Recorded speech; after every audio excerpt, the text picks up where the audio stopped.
Saudara-saudari yang terkasih, hari ini adalah hari raya Tuhan Yesus Kristus sebagai Raja semesta alam. Bacaan Injil sangat jelas membedakan dan mengatakan bahwa pada akhir zaman Yesus akan tampil memisahkan orang baik dari orang yang jahat. Bagaikan ia memisahkan domba di sebelah kanan dan kambing di sebelah kiri. Mengapa penginjil menggunakan image domba dan kambing? Boleh dilihat, boleh dicari, ada perbedaan karakter antara kambing dengan domba. Domba itu penurut. Domba itu mendengarkan, kenal dan mendengarkan suara gembalanya. Sedangkan kambing liar, keras kepala, bandel dan nakal. Maka itulah image yang digambarkan juga sejak zaman para nabi. Dalam bacaan pertama juga kita mendengar bagaimana kambing dengan domba dipisah-pisahkan. Dan Yesus menyatakan pelayanan dan perhatian kepada orang-orang yang paling hina, yaitu orang-orang yang sangat membutuhkan pertolongan. Kalau kita lihat, perhatikan dalam tahun pertama tugas kegembalaan Sri Paus Fransiskus pada tahun 2013 melakukan banyak tindakan belas kasih pada mereka yang disebut yang hina, yaitu yang dipinggirkan dan yang tersingkir. Beberapa saja saya ungkapkan. Pada Kamis Putih 2013, Sri Paus Fransiskus mengadakan misa kudus untuk orang-orang yang berada di penjara Rabibia, Roma. Dan di sana diantaranya membasuh kaki orang yang bukan Katolik dan seorang wanita. Kunjungan pertamanya keluar kota Roma pada Juli 2013 adalah ke Pulau Lampedusa, yang menjadi tempat terdamparnya para imigran Afrika yang terabaikan. Bapak Suci merayakan misa di atas bekas kapal, dibalikkan kapal itu yang kandas, dan menyerukan pertolongan kepada semua pihak agar memberi bantuan kepada mereka yang terabaikan. Pada hari ulang tahunnya yang ke-77, 17 Desember 2013, ia mengundang 4 gelandangan untuk merayakan hari ulang tahunnya dengan perayaan Ekaristi dan makan pagi bersama di Vatikan. Itulah contoh nyata pribadi yang melayani Tuhan dalam diri mereka yang hina dina, yang membutuhkan uluran tangan, sapaan budi, dan kedekatan hati.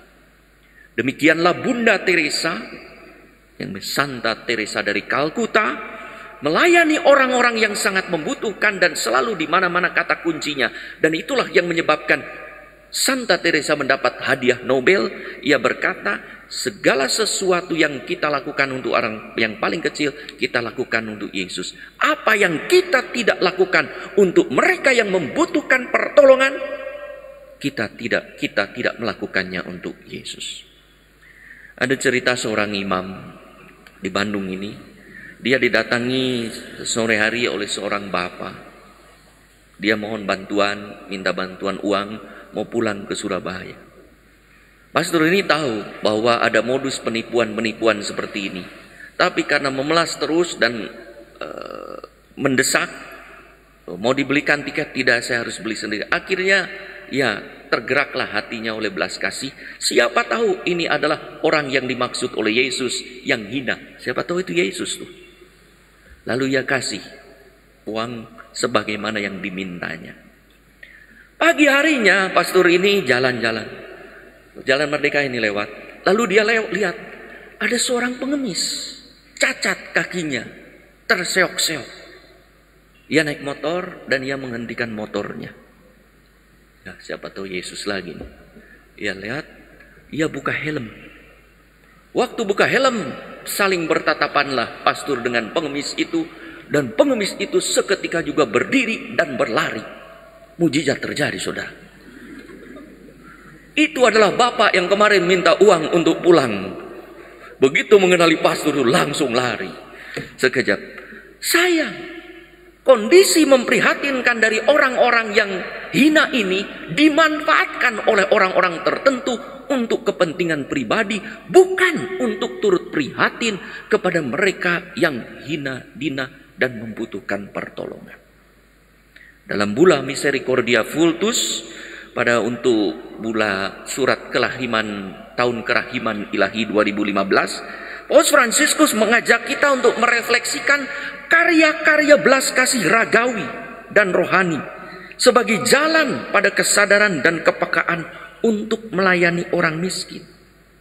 Beliau menulis, marilah kita temukan kembali karya-karya belas kasih ragawi atau badani, yaitu memberi makan yang lapar, memberi minum yang haus, memberi pakaian yang telanjang, menerima orang asing, menyembuhkan yang sakit, mengunjungi yang dipenjara, dan menguburkan yang meninggal.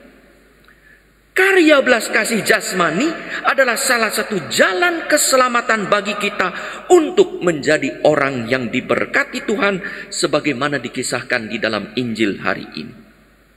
Bagi murid-murid Tuhan, orang yang paling hina adalah berkat yang membuat hidup terberkati. Pada akhir zaman, Yesus tampil sebagai raja yang menghakimi manusia dengan kriteria yang sangat jelas.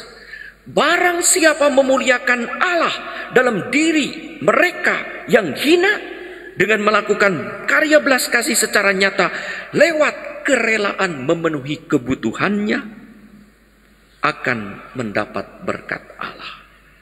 Akan tetapi mereka yang tidak memperdulikan hidup sesama,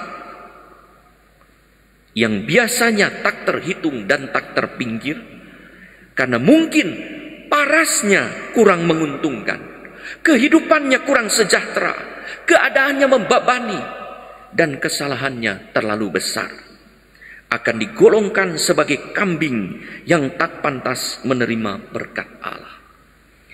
Ganjaran hidup kekal ditentukan juga oleh karya belas kasih yang telah diperbuat untuk sesama dan apa yang tidak dilakukan untuk tetangga. Disitulah karya belas kasih ragawi kepada kaum hina dina menjadi kriteria penilaian sekaligus juga jalan penyucian agar kita menjadi orang yang diberkati Tuhan dan diganjar hidup bahagia di surga. Saudara-saudari yang terkasih, terhadap mereka yang telah melayani Tuhan dalam diri kaum hina dina, seperti yang dilakukan oleh Sri Paus Fransiskus di atas dan telah dijalankan oleh banyak orang kudus seperti Santa Teresa dari Kalkuta, Yesus Sang Raja Alam Semesta akan berkata, "Hai kamu yang diberkati oleh Bapa, terimalah kerajaan yang telah disediakan Bapa bagimu sejak dunia dijadikan." Barang siapa ingin menjadi orang yang diberkati Bapa, harus berbelas kasih kepada mereka yang hidupnya malang melintang, susah dan sakit, serta miskin dan tertekan, yang membutuhkan uluran tangan, aliran energi, sapaan budi, dan dekapan hati kita.